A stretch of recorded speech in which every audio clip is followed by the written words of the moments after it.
Albacete y no compré una navaja en el pasaje Loares. Aquí tenemos al cuchillero más conocido, al cuchillero más antiguo, al cuchillero más famoso, a la leyenda cuchillera, a Navajitas, al legendario, al gran artesano, a Pepe.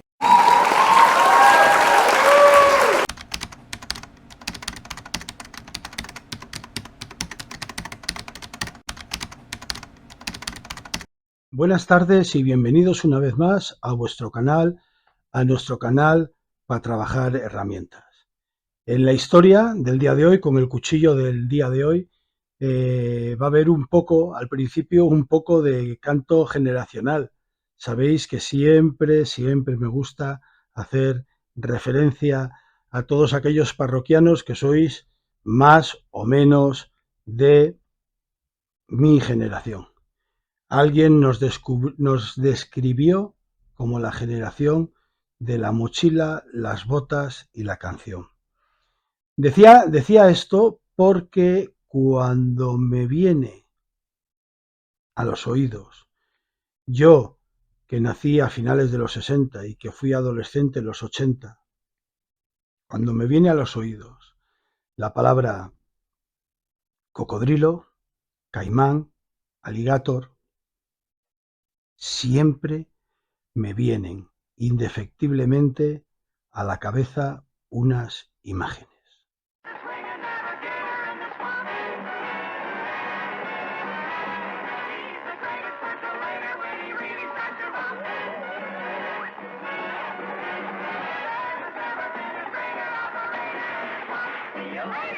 El cocodrilo Juancho. No. Sí, pero no. Sí, hombre, el cocodrilo Juancho, el lagarto Juancho, sí, pero no me refería a esas imágenes. A ver, un poco de por favor. Repetimos, siempre que oigo hablar de cocodrilos, de alligators, de caimanes, en el ámbito de los cuchillos, siempre me vienen a la imagen, me vienen a la cabeza las siguientes escenas.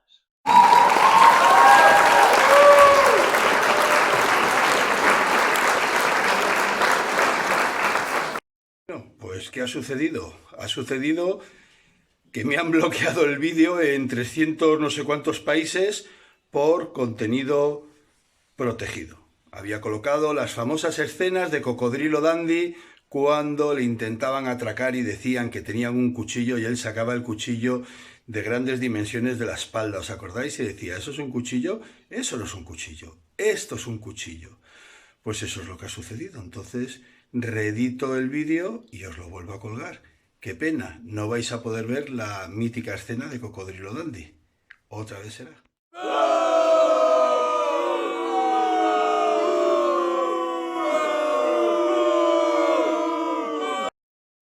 Y os he de confesar que entre unas escenas, las del caimán, las del cocodrilo, las del lagarto Juancho y las otras escenas, las del cocodrilo Dandy, cómo disfrutamos todos con aquellas películas, los que ya de adolescentes éramos aficionados a la cuchillería, cuando vimos, aquella escena en la que se sacaba el cuchillo de detrás del chaleco y decía, eso no es un cuchillo, esto es un cuchillo, ¿vale?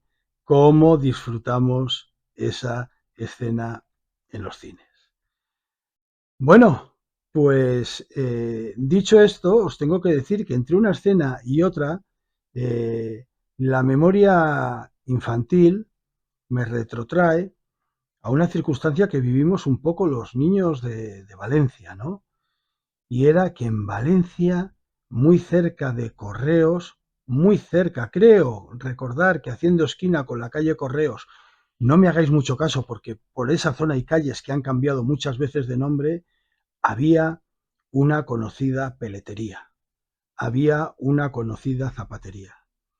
Atentos los que me estéis escuchando, los parroquianos que me estéis escuchando, que fuerais de la década de los 60, que nacierais a finales de los 50, primeros de los 60, la década de los 60, porque os voy a traer un grato recuerdo.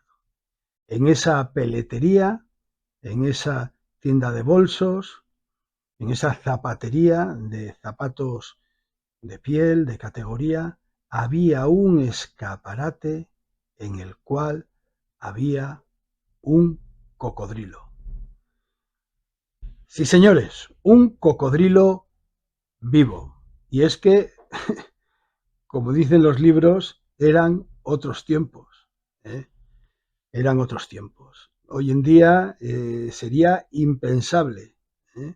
Se les echaría todo el peso de la ley y de lo ecológicamente correcto encima.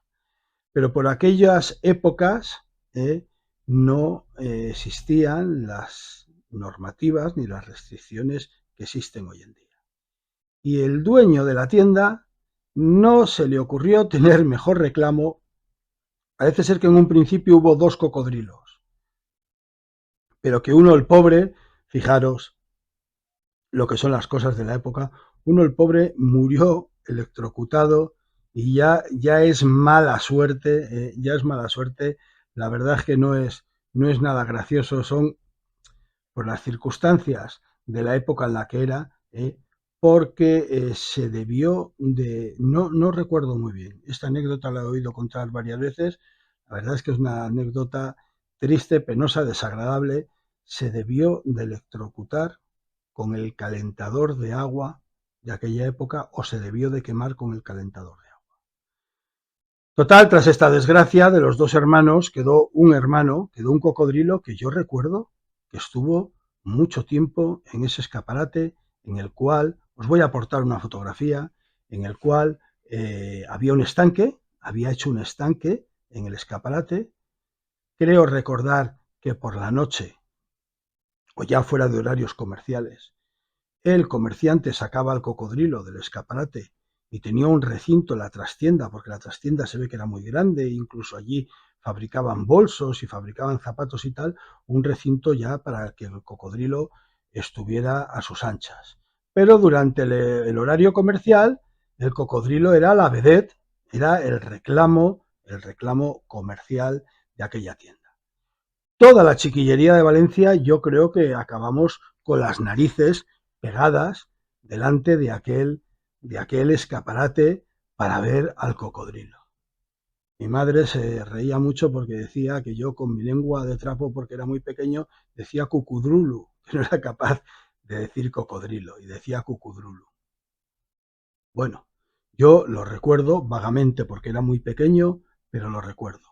Pero aquí, si hablas con la gente de esas generaciones de Valencia, recuerdan perfectamente el cocodrilo, los cocodrilos. Uno, vuelvo a decir, que por desgracia, falleció fortuitamente en un accidente con el calentador del agua del estanque que tenían.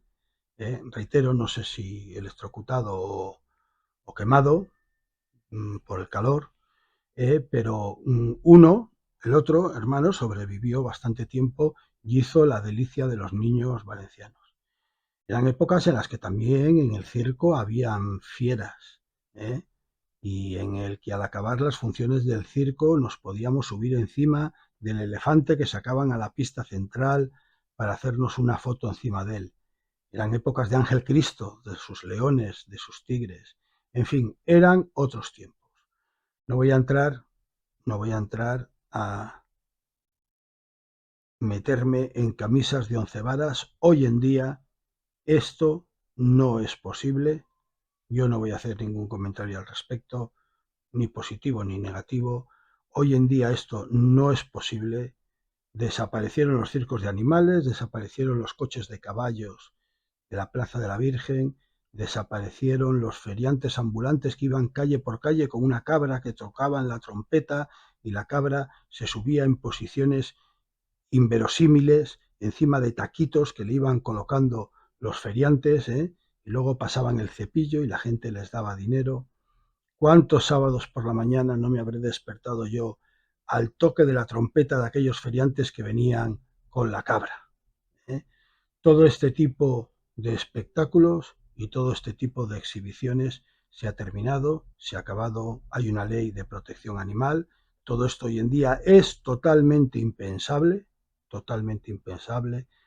está prohibido, pero lo tenemos que mirar con la mentalidad de aquella época. También recuerdo una anécdota de que un conocido empresario de la noche valenciana, que tenía un conocido local de ocio muy famoso, también tuvo en su casa un cocodrilo que alguien le regaló. Y claro, como estamos en tierras valencianas, al cocodrilo, su sobrino, el sobrino de este magnate de la noche valenciana, de este gran empresario de la noche valenciana, era amigo mío, ¿vale? Y me contó la historia. El cocodrilo, estábamos en Valencia, como no, el cocodrilo se llamaba Visantet, ¿vale? Visantet se llamaba el cocodrilo. Pero Visantet creció y Visantet se apoderó de la piscina. Y no había nadie de la familia que se metiera, esto sí que me río y lo digo jocosamente, no había nadie de la familia que se metiera en la piscina a bañarse, a ver quién se mete en la piscina con un caimán o con un cocodrilo ya crecidito. Al final de la historia es que el cocodrilo, creo recordar que acabó en un zoológico porque Visantet ya se hizo adulto, ya maduró y las bromas de Visantet eran ya un poco peligrosas, como además es normal y la obligación de un animal salvaje, que su medio natural es el que es y no se le puede restringir a un jardín, y una piscina. Bueno, en la piscina parece ser, según me contaba con mi amigo, en la piscina era el tío más feliz del mundo. Lo que no eran felices eran los propietarios porque ya no se podían bañar. Dicho todo esto, estas anécdotas de entrada al vídeo de hoy, yo, cuando hoy por hoy se me habla de caimanes, se me habla de cocodrilos, se me habla de aligators, otras especies que puede haber, mi memoria más reciente me lleva al Camino de Santiago. Y sé que alguno vais a decir ahora, venga, va, José Luis, nos has contado muchas cosas del Camino de Santiago, pero no nos vengas ahora con el cuento de que en el Camino de Santiago había un cocodrilo.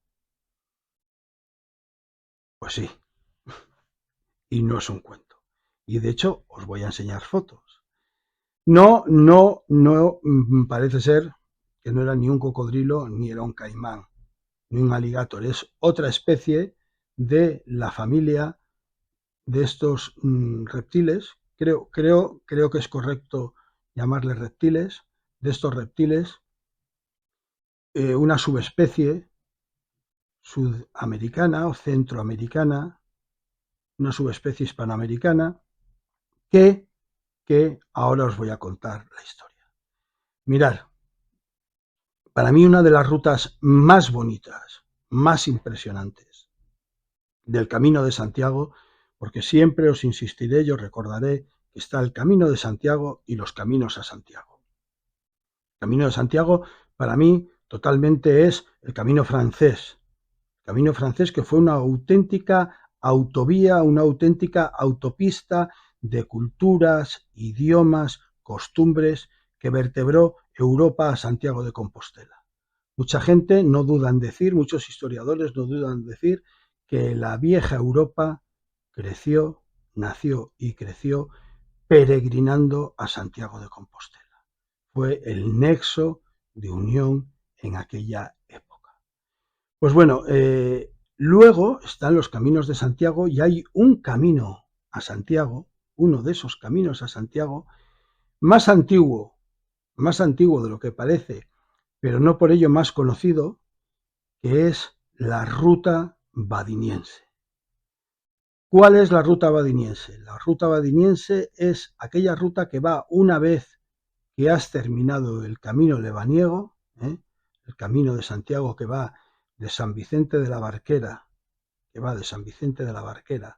hasta Potes, hasta el santuario de Santo Toribio de Liébana, donde se venera el Linum Crucis, que es el trozo más grande que se conserva de madera de la cruz de Jesucristo. Pues una vez que acabas el camino lebaniego de Potes, de Santo Toribio de Liébana, continúas adelante, llegas a Fuente D y tras la increíblemente prolongada, a la par que dura y exigente, Cuesta de la Remoña, cruzas las Horcadas de Valcabao y bajas a Portilla de la Reina León. Señores, pasas de una vertiente a otra de los picos de Europa, pasas de la vertiente cántabra a la vertiente leonesa. A mitad del camino, a mitad de la ascensión, te deja un cartel bien claro que sales de Cantabria y entras en León. Aún te quedará mucho por subir hasta llegar a las Horcadas de Valcabao. Una vez allí, empiezas a descender hasta Portilla de la Reina. En Portilla de la Reina hay un albergue muy majo, es un pueblo pequeñito, hay un albergue muy majo, regentado por un matrimonio joven. Si las circunstancias actuales siguen siendo las mismas que las del 2021, decía, y me vais a perdonar, que si las circunstancias suelen ser, o sea, siguen siendo las mismas que el 2021. He tenido que hacer una interrupción porque ya os lo he contado en varios vídeos. Yo no sé qué misterio hay con el enfoque de mi teléfono móvil, que aun estando en un trípode, aun estando perfectamente fijo, si os dais cuenta de las escenas anteriores, ha ido moviéndose el enfoque y me había sacado de plano el fondo, el telón, el escenario, ¿de acuerdo? Y me acabo de dar cuenta y por eso he parado para rectificar el tiro de cámara. Pues os estaba comentando que si las circunstancias son las mismas que en el 2021, en ese pequeño pueblo leonés, en Portilla de la Reina, un pueblo que, por cierto, tiene una curiosidad, tiene una fuente férrica, una fuente que obviamente el agua no se puede beber, el agua es potable, no es potable, pero es una cosa curiosa de ver porque es un agua con un alto contenido en hierro que mancha toda la fuente, o sea, que tiñe, que tinta toda la fuente. Bueno, pues estando en Portilla de la Reina ya empezamos a oír los primeros comentarios. Y me figuro que, o me presupongo que a lo mejor alguno de vosotros me vais a decir, venga ya, José Luis, me vas a decir que oísteis comentarios de que habían cocodrilos en el Camino de Santiago. ¿Qué historia me estás contando? Bueno, la historia que os voy a contar es la siguiente. Y otra interrupción más para quitarle un poco de exceso de luz que tenía. Desde luego, hoy no podemos decir que el vídeo no está siendo accidentado, pero no corrijo. Este tipo de cosas no las corrijo. Aquí estamos entre parroquianos, entre conocidos, entre amigos, entre compañeros, y lo que ya se ha grabado, ya desde luego no he hecho marcha atrás, entre otras cosas porque pierde la frescura del vídeo y de la comunicación. Os estábamos comentando de, venga, José Luis, ahora nos vas a decir que os advirtieron que había cocodrilos en el Camino de Santiago. Pues no. Allí oímos el primer comentario de ojo con los osos. Mi amigo Moisés y yo, esto ya os lo he contado bastantes veces, nos miramos y dijimos, vale, cuidado con los osos. Iba a haber osos ahora para nosotros. ¿Por qué? Porque la ignorancia es muy atrevida. Y cuando la gente se cría en sitios, en mi caso, como después de Cantabria, en la Comunidad Valenciana, o en el caso de Moisés, de en La Roda, Albacete, pues que en un sitio te vayan diciendo, cuidado que hay osos, no tengáis un mal encontronazo, pues te suena un poco a cuento chino, te suena un poco a asustaviejas, ¿vale? No, si vamos por el camino de Santiago, no hay ningún problema, no. Sí. Cuidado que hay osos. Bueno, aquel día salimos hacia Riaño, desde Portilla de la Reina hasta Riaño. La verdad es que no tomamos nada en cuenta aquella advertencia. Llegamos a Riaño, aquel pueblo sumergido en las aguas de un pantano, de un embalse, que ahora es un pueblo de nueva planta, de colonización, que se llama, que está en la ladera de una montaña y es una población muy bonita. El Riaño Nuevo es muy bonito a los pies del pantano, pero no me cabe la menor duda de que el Riaño antiguo sería bastante más bonito que el nuevo, ¿no? Volvemos a los comentarios de siempre. A nadie le agrada que le saquen de su casa, aunque sea para hacer un pantano, y le desplacen a otro sitio diferente. En este caso, a pocos metros o a 1 kilómetro, no lo sé exactamente, pero el pueblo está en las laderas al borde del actual pantano de Riaño. Ya cenando en Riaño, no se le puede llamar hospitalero porque en Riaño, por lo menos tras la pandemia, no encontramos albergue y lo que dormimos fue en un hostal. Ya el dueño del hostal nos volvió a repetir el soniquete. Cuidado con los osos. Ya Moisés y yo dijimos, bueno, este es el segundo, ojito, este ya es el segundo que nos dice cuidado con los osos. Y en tono el mea culpa, miraba a Moisés y le decía, a ver, Moisés, habrá osos, claro que habrá osos, como en toda la cornisa cantábrica, como en Picos de Europa, estamos saliendo de Picos de Europa, pues claro que habrá osos, pero aquí se van a presentar los osos al borde de la carretera, al borde del Camino de Santiago, a pegarle sustos a los peregrinos, hombre. No tendrán los osos nada mejor que hacer. Y a la mañana siguiente, pues, continuamos camino hasta Begalión. Queríamos hacer noche en Begalión y al día siguiente tomaríamos la famosa calzada romana, la impresionante, la bonita calzada romana del río Esla. Toda esta ruta badiniense, desde que se sale de Potes hasta que se llega prácticamente a las etapas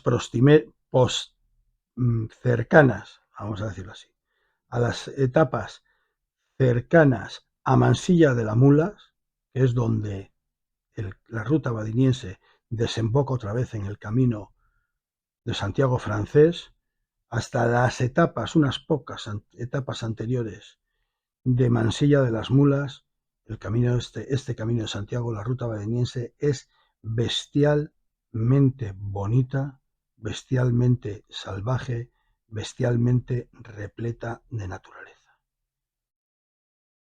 Ahí vamos, Moisés y yo, de camino, de Riaño, de camino a Begalión, y pasamos por un pueblo que se llamaba Orcadas.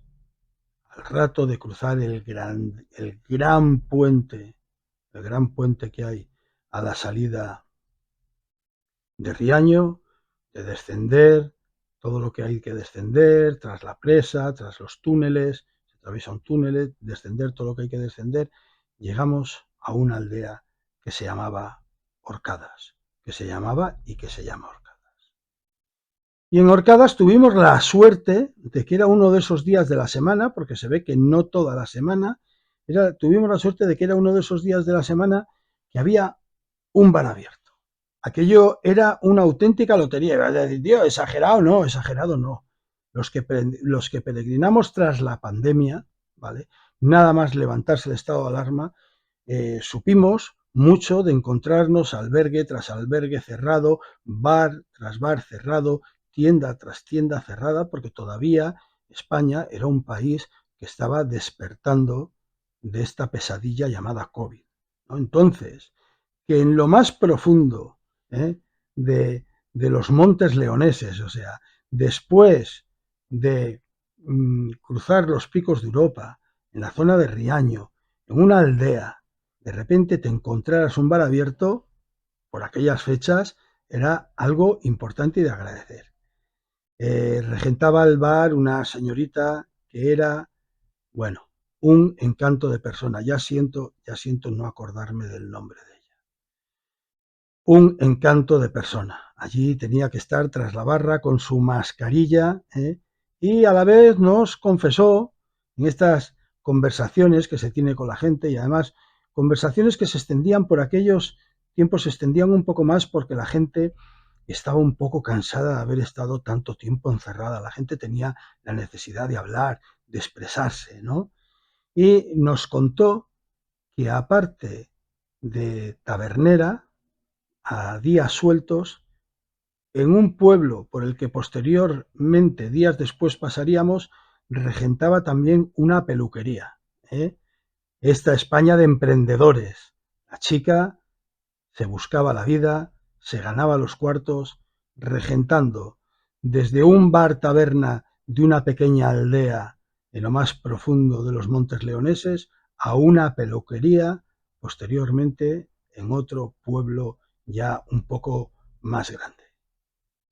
Viva las mujeres valientes, siempre lo he dicho y siempre lo diré. Ahí estaba regentando la barra de aquella taberna, protegiéndose con aquella mascarilla y luego abriría un negocio de peluquería.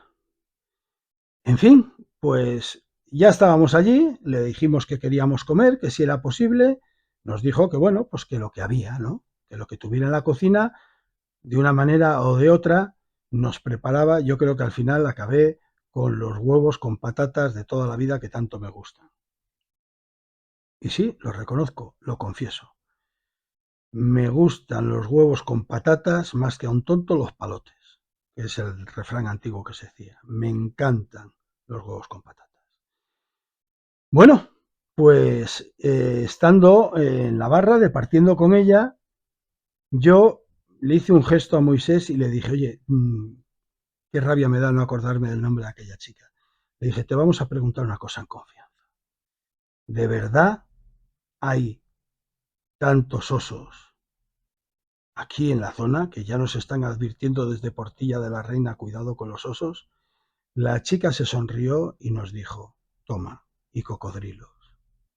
Claro, Moisés y yo nos miramos, nos sonreímos maliciosamente y le dijimos, bueno, cocodrilos no, caimanes, ¿no?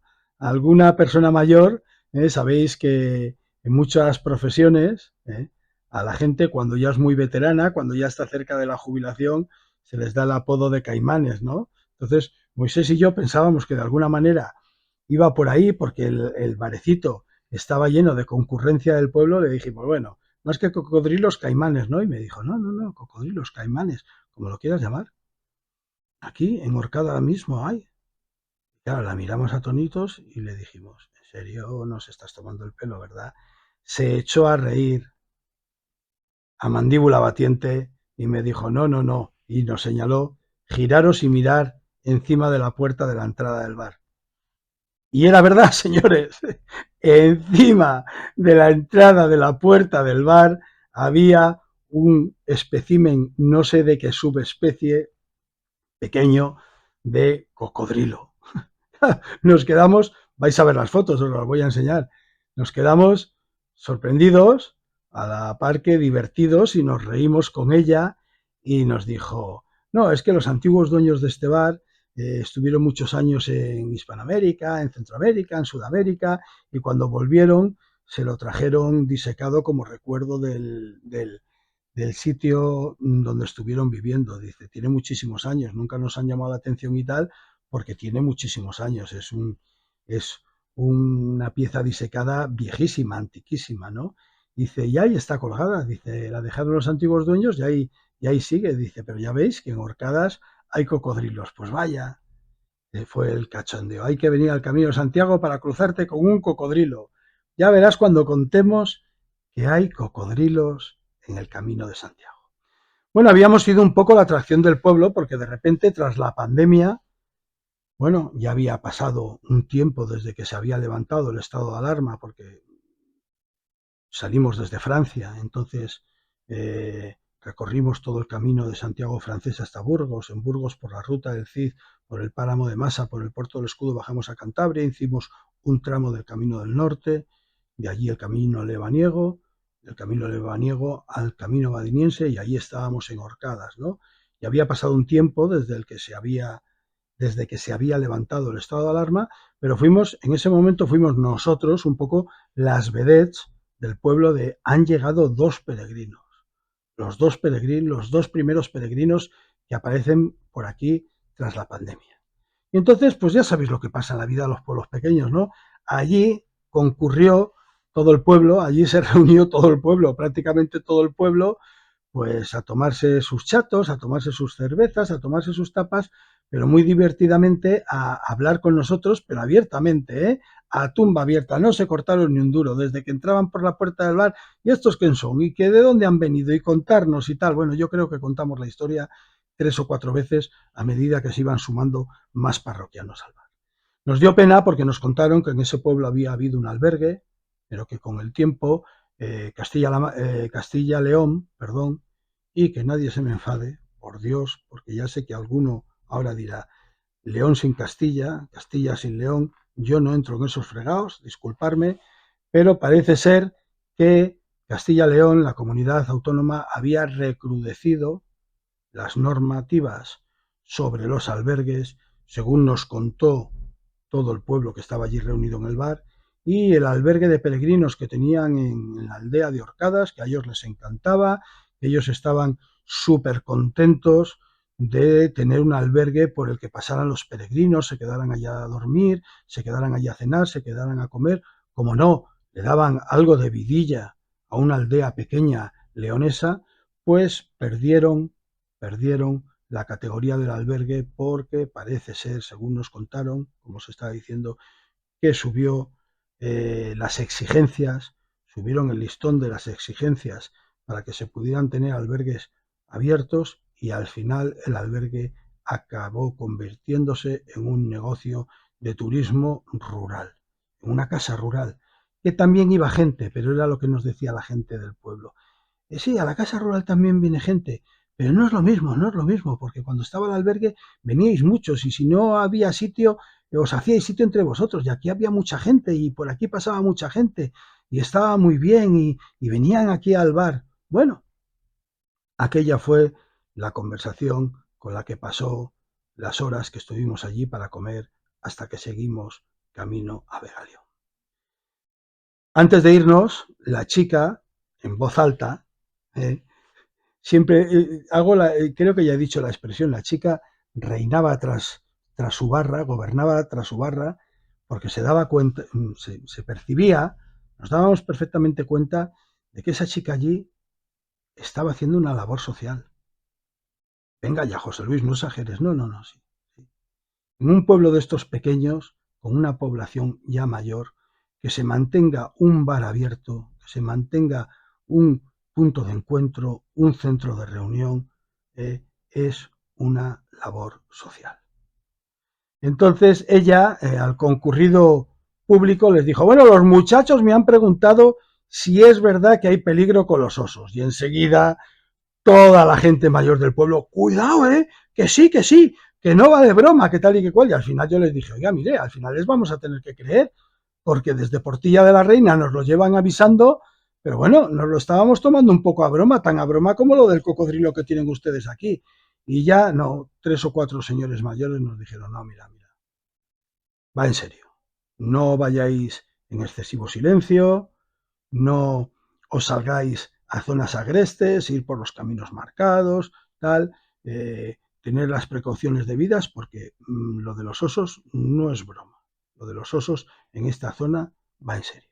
Bueno, así salimos de Orcadas, que es un pueblo, una aldea que guardaré siempre en lo más profundo de mi corazón, porque si hay algo que aprecia un peregrino que viene recorriéndose media España a pie, es que en algún sitio de lo más profundo de nuestra España te acojan en un pueblo, en una aldea, de la manera tan cariñosa que lo hicieron. Ya nos tuvimos que ir porque no nos quedaba más remedio que irnos, ¿no? Pero qué a gusto nos hubiéramos quedado allí si hubiera habido un albergue. Desde aquí, un apreciado y muy caluroso recuerdo a aquellas gentes de la aldea de Orcadas. Bueno, seguimos hasta Begalión, ya con la advertencia. Pasamos la noche en un negocio de turismo rural en Begalión. Además, creo recordar que se llamaba también Begalión. Estupendamente atendidos, fantásticamente atendidos. O sea, increíble también ese negocio allí en otro pueblo que, perdonadme, no me acuerdo. Yo creo que el pueblo recibía otro nombre, tendría que mirar mis archivos, pero la zona en la que estaba el sitio de donde nos quedamos a dormir se llamaba Begalión y el establecimiento creo que era una antigua casona, creo que recibía exactamente el mismo nombre. La mañana siguiente nos levantamos temprano y sabíamos que ese día íbamos a recorrer la calzada romana del río Esla. Y aquí es donde viene una historia que los que sois parroquianos habituales habréis oído en otros vídeos y que, por supuesto, os pondré fotos. No, mirar, voy a parar y os pongo las fotos ahora.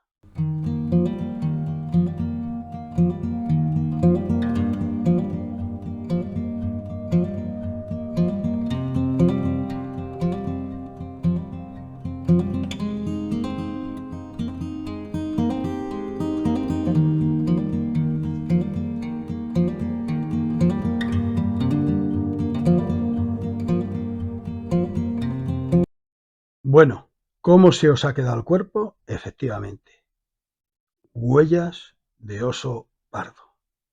A los pocos metros de meternos en la calzada romana del río Esla, nos quedamos perplejos al mirar al suelo. Fui yo además el que me di cuenta y le dije, Moisés, ven aquí, mira al suelo.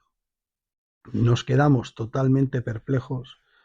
Yo fotografié aquellas huellas inmediatamente, vía WhatsApp, se las mandé a mi amigo Luis Cano, que es un crack para todas estas cosas, montañero avezado de la Sierra de Segura, y la contestación del WhatsApp inmediata fue, perdonarme por el desabrupto, José Luis, ¿dónde coño estás metido? Entonces yo le contesté, es lo que yo creo que es, y él me volvió a contestar, sí tío, son huellas de oso, haz el favor de salirte donde estés metido. Recordamos los consejos que nos habían dado la gente días anteriores, reiteradas veces, y que nosotros habíamos desatendido tan torpemente, que hay que entonar el mea culpa, y entonces inmediatamente empezamos a levantar la voz, empezamos incluso a canturrear viejas canciones de montaña, empezamos a ir haciendo ruidos con los bastones, que en el caso de los peregrinos ya sabéis que reciben el nombre de los bordones, empezamos a hacer ruido con los bordones, a canturrear, a hacer ruido, y al oso no lo llegamos a ver.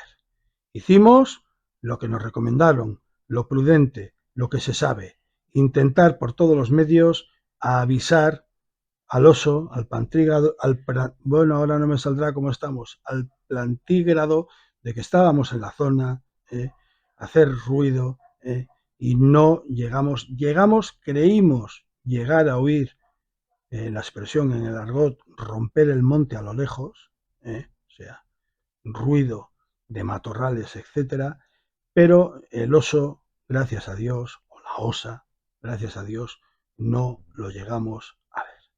Pero nos llevamos una gran lección, y la gran lección fue que, como tantas veces decimos, la ignorancia es muy atrevida y hay que hacer caso siempre de nuestros mayores. Y en el mundo rural, más aún si cabe.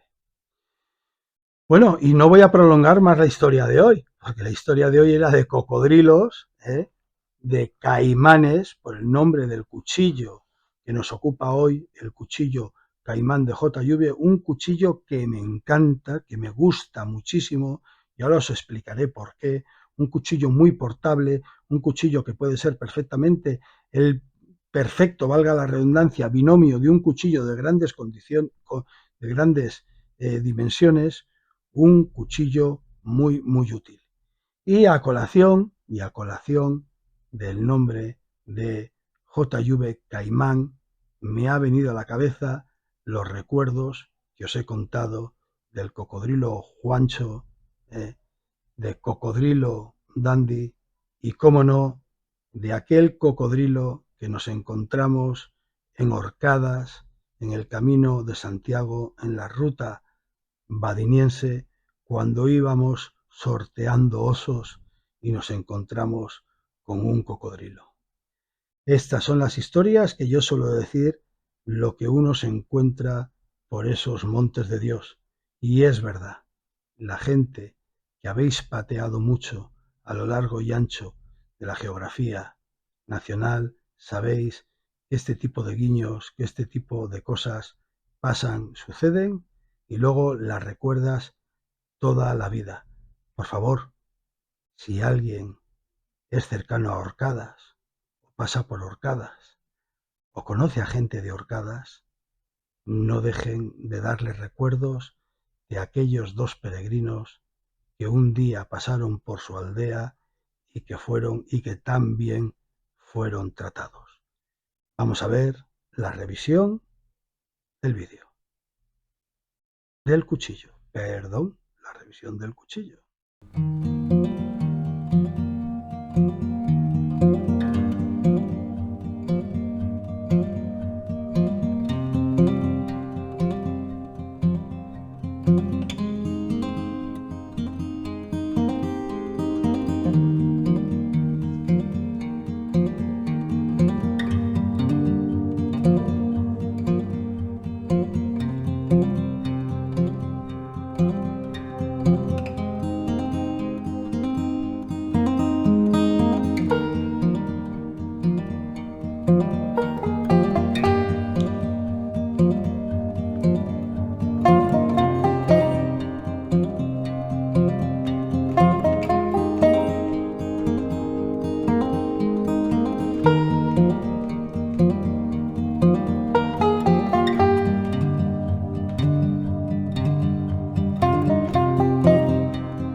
Bueno, y aquí tenemos al protagonista, al cuchillo que nos ocupa esta semana, el JV Caimán. Tengo que deciros que este cuchillo me gusta mucho, mucho, mucho. Es un cuchillo que francamente me gusta mucho, con su tamaño contenido, con su tamaño reducido, pero su gran versatilidad. Es el compañero perfecto de un cuchillo primordial, por decirlo de alguna manera. Es el compañero de un cuchillo de grandes dimensiones y un cuchillo que llevemos a nuestras actividades con un tamaño considerable, contundente, y que acompañándole como complementario, como binomio, vaya este modelo, el modelo Caimán. Aunque en la revisión del cuchillo enseñaremos de manera explícita sus medidas, si os dais cuenta, el cuchillo más o menos viene a medir 1/4. En primer lugar, nos fijamos en su funda, va preparada para llevar un ferrocedio este modelo en concreto, que es un modelo, por decirlo de alguna manera, de oferta o a muy buen precio, que vende Cuchillería El Artesano de Albacete, no lleva el ferrocedio. Pero bueno, yo creo que esto no es un problema porque todos en casa tenemos 3 o 4 o 5 ferrocedios siempre por alguna caja o en algún cajón. Lleva el bucle de cuero, va preparado para poner el ferrocedio y vemos enseguida con la funda que tiene dos posicionamientos. Tiene un talido, una trabilla para llevarlo en porte vertical y luego tiene los juegos de corchetes aquí a ambos lados que si los soltamos del todo harán las funciones de sujeción para llevar el cuchillo de manera horizontalmente. Grabado o troquelado o estampillado, como podemos ver, el logotipo de la empresa JV. Y estaba intentando enseñaros que tiene un muy tímido agujero drenante para evacuar el agua si llueve, etcétera, etcétera, y entra dentro de la funda del cuchillo, que es necesario o que es candidato a que se le pase una pequeña broca con la Dremel para dejarlo más amplio, más expeditivo.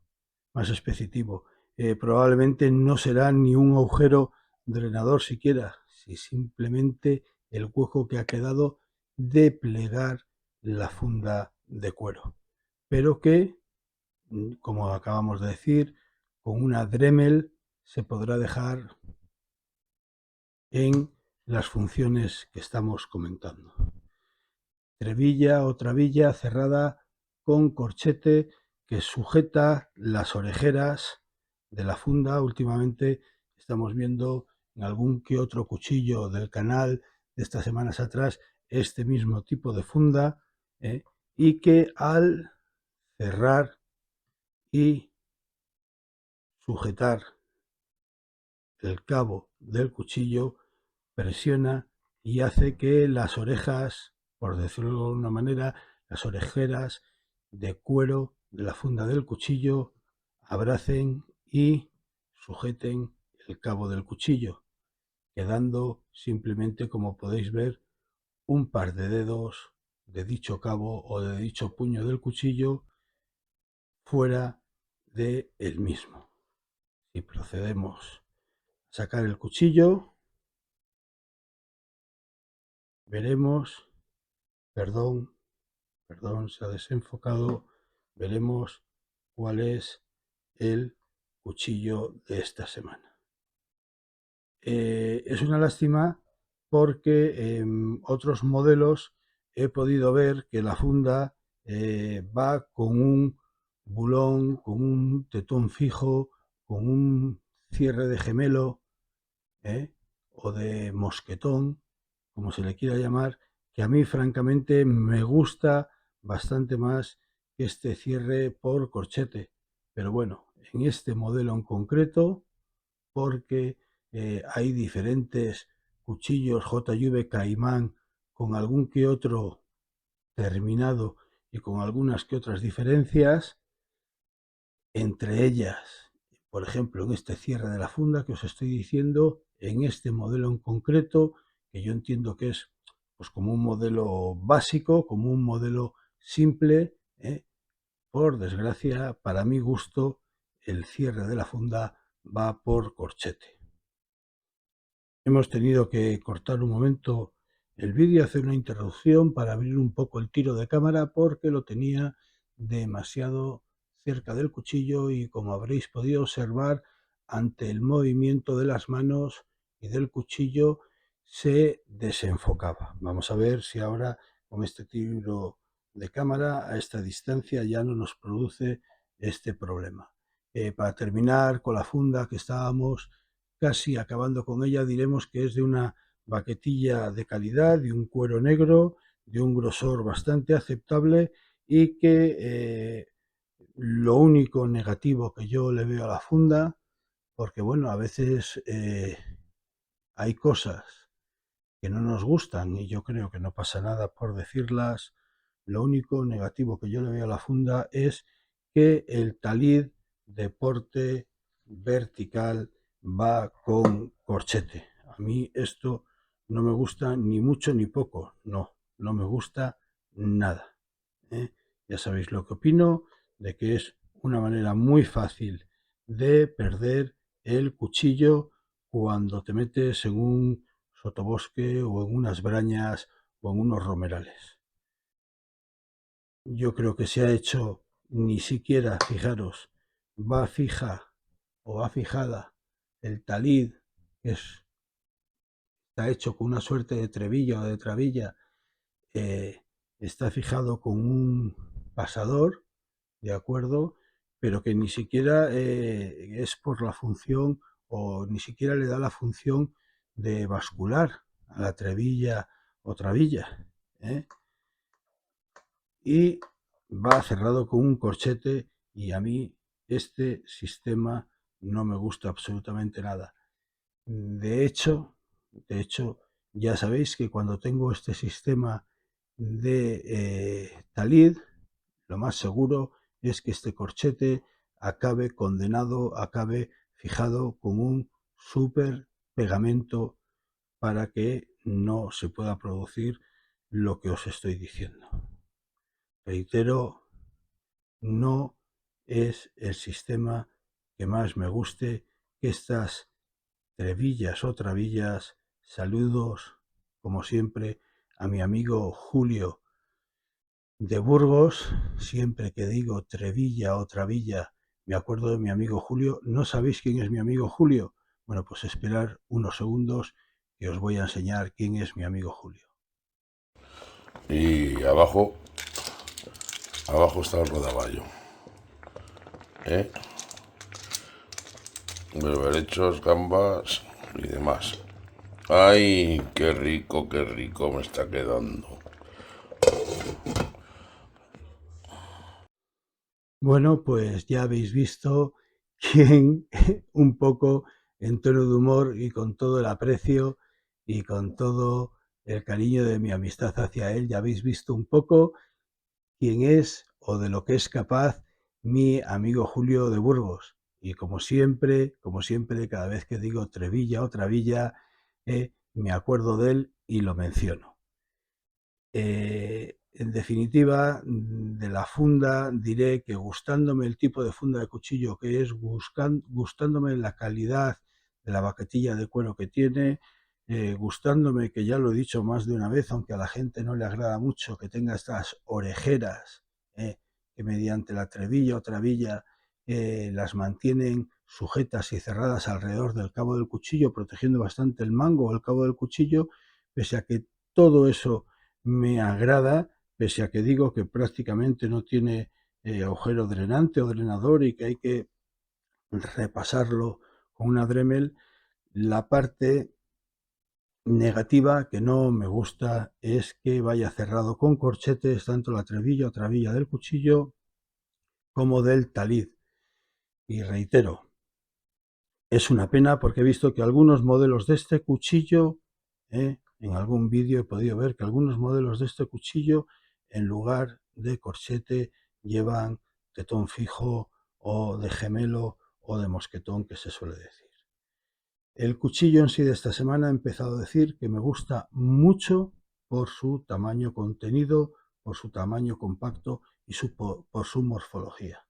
Lo veo el binomio ideal para un cuchillo principal, para un cuchillo de grandes dimensiones, para un cuchillo poderoso. Veo que este modelo Caimán de JV, es el binomio ideal para ese otro tipo de funciones de más precisión, de más corte fino, que se puede precisar a lo largo de nuestras actividades y que este cuchillo bien puede ser el acompañante ideal de ese otro cuchillo de grandes dimensiones, o no, o simplemente vamos a retirar la funda, o simplemente ser el único cuchillo que llevemos de una manera discreta porque os voy a demostrar ahora mismo que es un cuchillo de bolsillo o bolsillero. Y puede que algunos me digáis, no puede ser, por mucho que te empeñes, el tamaño no es tan comedido como para llevarlo en un bolsillo. Depende de qué tipo de bolsillos. Y ahora lo vamos a ver. Y una medición que quería hacer para demostrar que el cuchillo es muy operativo y no es excesivamente grande era con este viejo 3/4 que me acompaña desde el año 89. Fijaros la calidad que tenían estos 3/4 que yo a día de hoy lo sigo utilizando y prácticamente a diario. Vamos a ver en el bolsillo, no va a caber entero, no vamos a poder decir que es un cuchillo bolsillero, pero vamos a ver si no se nos desenfoca, si consigo que no se desenfoque mucho la toma. Vamos a ver que fijaros cuanto apenas lo que sobresale del bolsillo del 3/4. Incluso si lo ajustara un poco, si lo colocara un poco en diagonal, cerraríamos perfectamente. Yo pensaba que no iba a caber, pobre velcro, un velcro del año 89. Cerramos perfectamente el bolsillo del 3/4. Entonces, esta es la prueba de el tamaño tan operativo que tiene el cuchillo. Bueno, como habéis podido ver, tiene el tamaño ideal para poderse portar en el bolsillo de un 3/4, en el bolsillo de una mochila, en el bolsillo de la pernera, del camal, de un pantalón operativo, ¿de acuerdo? Ese tipo de bolsillo, no nos referimos al bolsillo de un pantalón vaquero o de un pantalón chino que se llama, ¿no? No, a esos bolsillos más amplios de una mochila, de la seta de una mochila, de un 3/4, del camal de un pantalón. Es el tamaño que tiene el cuchillo y que se puede llevar de una manera cómoda, a mano, y de una manera bastante portable. El cuchillo en sí tiene un agarre que a mí me ha sorprendido muchísimo. Si os dais cuenta, el cuchillo, en el momento que lo agarras, mi mano es grande, siempre lo comento, de una manera natural. El dedo, al abrazar el cabo, el puño del cuchillo, el dedo va directamente a la cremallera. Es una cremallera que, pese a ser muy marcada, como estáis pudiendo ver, no es nada agresiva, no es desagradable y casi os diría que tiene más arista, que es más agresivo, entre comillas, el recazo del cuchillo, que se convierte, se prolonga, como últimamente estamos acostumbrados a ver en muchos cuchillos, se prolonga en un gavilán bajo, en una especie de gavilán bajo, pese a que el cuchillo no tiene guarda, es casi más agresivo, está casi más en arista esta especie de gavilán bajo, que no es más que la prolongación del recazo del cuchillo, pero que hace las funciones de guarda inferior del gavilán bajo del cuchillo. Es casi más agresivo que la cremallera que tiene en la parte superior. Quizás porque el lomo del cuchillo está en la suficiente, tiene la suficiente arista, perdonarme, tiene la suficiente arista, entonces no me cuadra mucho el que en algunas ocasiones esta especie de gavilán inferior se deja sin las aristas matadas, se dejan tan angulosas, tan agudas las aristas para utilizar el ferrocedio, pero no creo que sea el caso, porque vuelvo a decir que el lomo del cuchillo tiene las aristas bien vivas. Entonces quizás hubiera estado a falta un poquito de trabajar estas aristas para que al empuñar el cuchillo y sobre todo para que al pasar el dedini, el dedo índice, a la dactilera más adelantada de la hoja del cuchillo, no resulta un poco molesta, ¿de acuerdo? Acaba tan en arista que resulta un poco molesta. Quizás es una única pega que se le puede sacar a este modelo, que no creo que sea ni pega. Probablemente probaré con una muela de la Dremel a darle muy poquito, a darle un pelín nada más, sobre todo a esta esquina, para matarle, pero muy pequeño, muy poco, muy levemente, para matarle un poco este ángulo tan agudo, esta arista que tiene.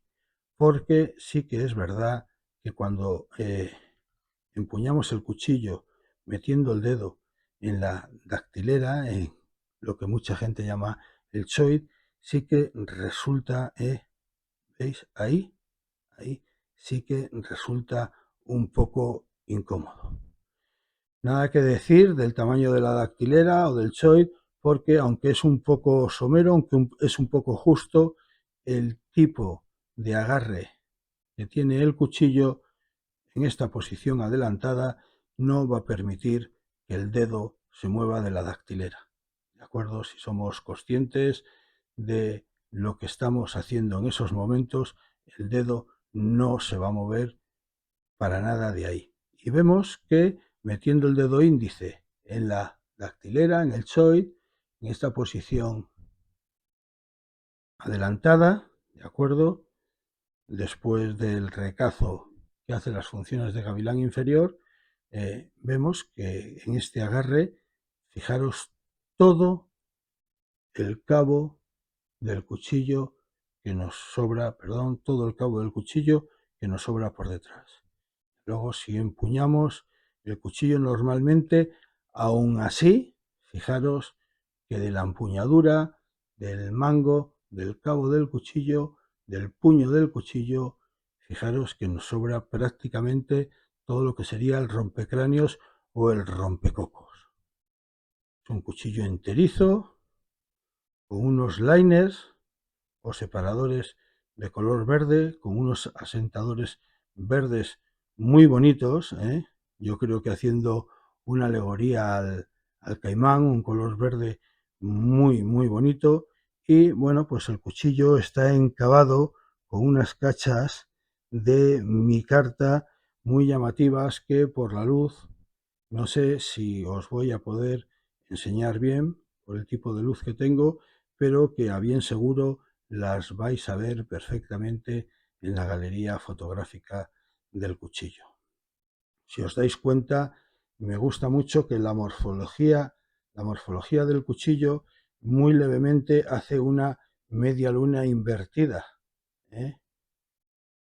Dado que la hoja es claramente drop point, y además empieza a caer justamente cuando se termina la cremallera, empieza a caer la hoja en este drop point tan prolongado que tiene, y luego el cabo del cuchillo también desciende hacia el rompecráneos o rompecocos, le hace al cuchillo una forma leve de media luna invertida que otra vez redunda, ayuda mucho esa forma que tiene, esa morfología que tiene el cuchillo a su manera de empuñarlo, a su manera de asirlo.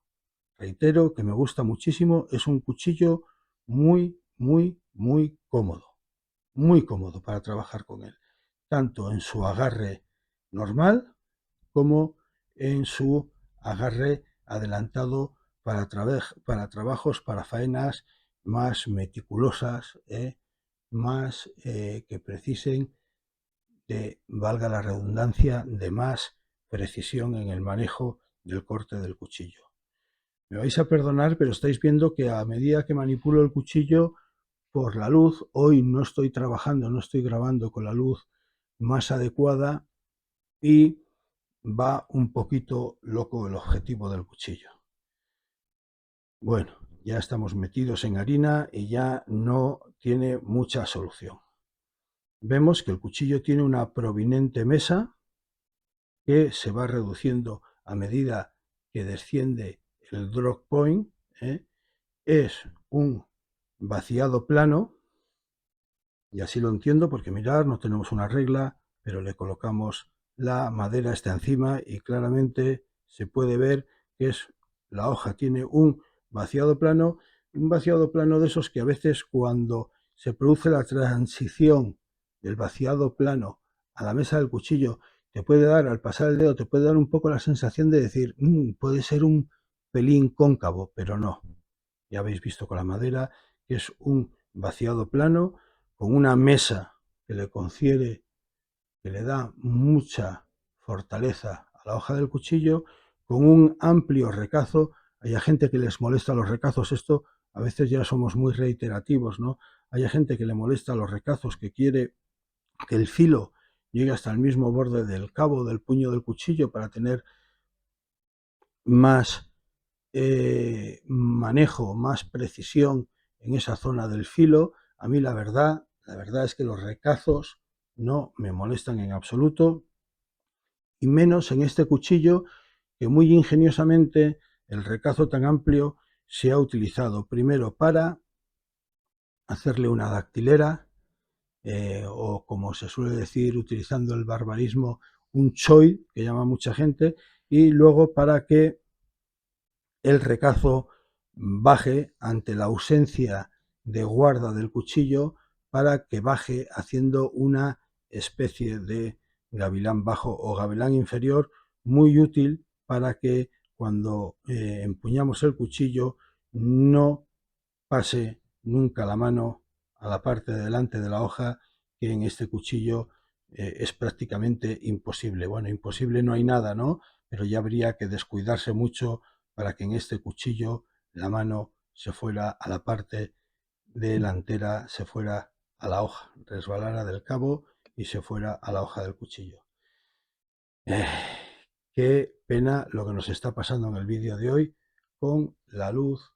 Qué pena, pero no estoy haciendo el vídeo en el sitio habitual, y la luz, ya me perdonaréis, me está jugando una mala pasada. Ya os digo que vaciado plano con microfilo o microbisel, el cuchillo es muy cortador, caída en drop point, que le concede una punta muy agresiva, muy penetrante, muy penetrante. Es la verdad que una herramienta, un cuchillo que a mí me gusta muchísimo. Ese cuchillo que se puede llevar, reiteramos, como hemos dicho, muy cómodamente a mano, en cualquier bolsillo, al cinturón, en cualquier morral lateral que llevemos, en fin, en un sinfín de sitios, porque tiene un tamaño muy compacto. Ahora veremos las medidas, pero ya hemos dicho hace un momento que, fijaros, tiene prácticamente una cuarta, entonces lo hace de él un cuchillo muy práctico y muy operativo. Un último repaso, ya vemos, vemos que tiene un rompecráneos, un rompecocos, un rompenueces, bastante agresivo, aunque esté matado, aunque esté redondeado, bastante agresivo, que le hace tener un agujero. Mirad qué paso de luz más grande, tiene un agujero bastante grande para meter un cordino, si no queremos meterle simplemente un paracord, meterle un cordino de alguna anchura más dimensionada de lo habitual. Está sujeto con unos tornillos Allen, las cachas están sujetas con unos tornillos Allen, una micarta, ya hemos dicho, muy bonita, separadores o asentadores, liners de color verde, y hemos dicho ya prácticamente todo lo que hay que decir de este cuchillo. Lo que reitero a lo largo de todo el vídeo, y es con lo que más o menos me voy a despedir y voy a dejar la revisión de hoy, porque el cuchillo es tan pasmosamente sencillo que a la vez es tan pasmosamente útil, y no hay que darle muchas más vueltas a la morfología y a las actitudes del cuchillo, reitero que lo que he estado repitiendo a lo largo de todo el vídeo del día de hoy es que es un cuchillo muy práctico, muy operativo, muy útil, con un tamaño muy reducido a la par que muy inteligente, muy cortador, muy puntiagudo. Quizás esta punta tan penetrante, puede que esta punta tan penetrante sea uno de los motivos por los que se le llame modelo Caimán, y un cuchillo muy fácil de asir y de trabajar con él por los dos tipos de agarre que tiene. Os ruego, para terminar, os ruego una vez más que me perdonéis el problema de luz, de iluminación del vídeo que hemos tenido esta semana, y ya procuraré que para las próximas semanas este tema esté resuelto. Y aquí termina la revisión de este cuchillo que, la verdad, lo dije al principio y me voy a despedir diciéndolo otra vez, que pese a ese problemilla con los corchetes del Talid, que a mí no me gustan nada, y quizás simplemente con que haya que matar un poco las aristas de la guarda, que no es guarda, que es un recazo inferior, y de la dactilera, porque están muy vivas y molestan un poco, yo creo que simplemente con una Dremel y con una muela se puede solucionar un pelín, salvo por estos dos detalles. Para mí es un cuchillo dentro de su segmento, dentro de su tamaño, es un cuchillo de sobresaliente alto. De verdad que es ese tipo de cuchillo que cuando salimos al monte para una salida rápida de 2 o 3 días, tiramos de cajón de cuchillos y decimos, venga, un cuchillo que me valga para todo, tanto para un roto como para un descosido. ¿Qué cuchillo agarro? Y ahí está el JV Caimán, que desde luego con su acero MOVA, ya sabéis que yo soy un amante del MOVA, que tengo la opinión de que un acero MOVA con sus tratamientos térmicos revenidos, etcétera, correctos, es un gran acero. Bueno, pues este cuchillo, con todas sus características, con su morfología y con su hoja, hacen de él un gran titán, que estoy seguro que será ese cuchillo que elegiremos muchas veces antes de salir de casa para que nos acompañe a unos días de monte, para que nos acompañe a unos días de campo.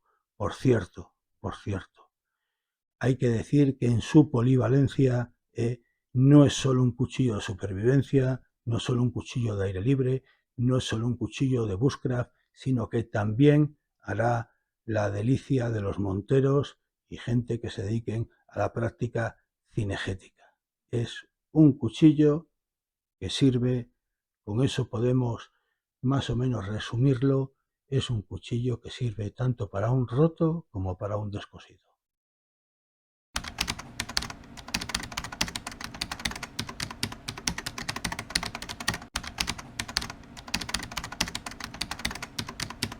Y el cuchillo sin la funda pesa 307 gramos. Y el cuchillo con la funda pesa 403 gramos. Y vamos a pasar a tomar las mediciones del cuchillo.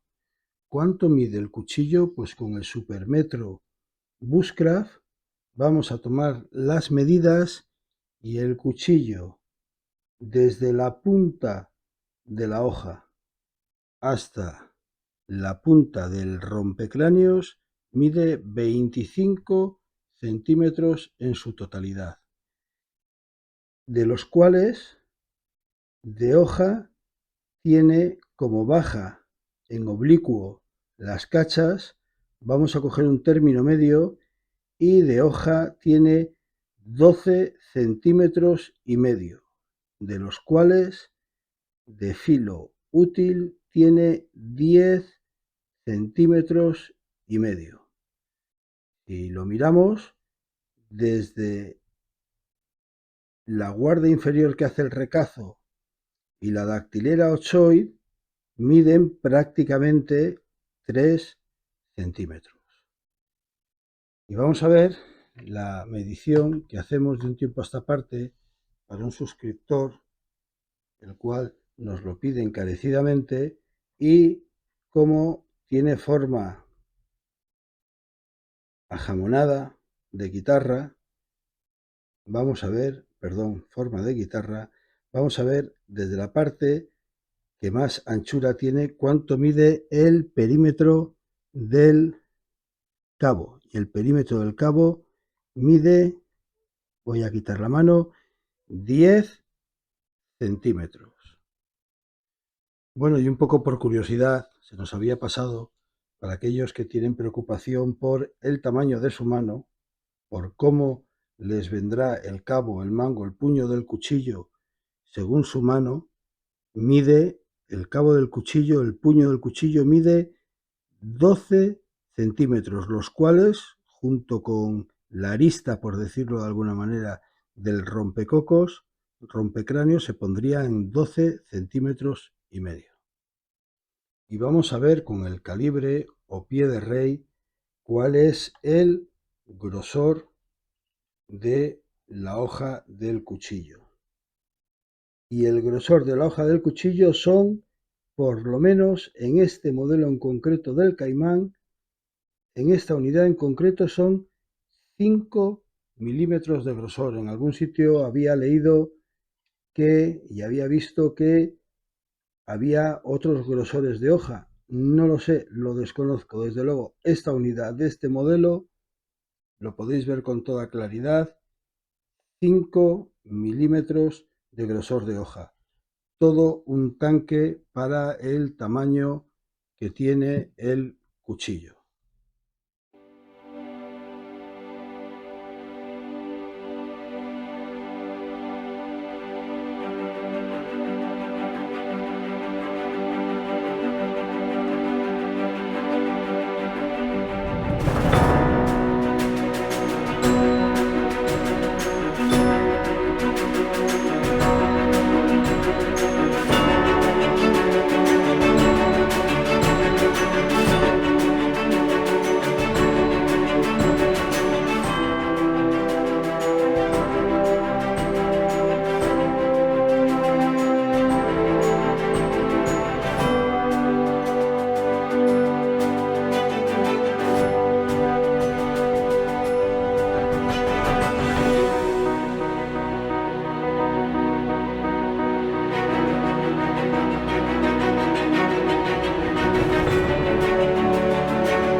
Cecilia, me le fui con disimulo. Ayer vi a Marta Cecilia.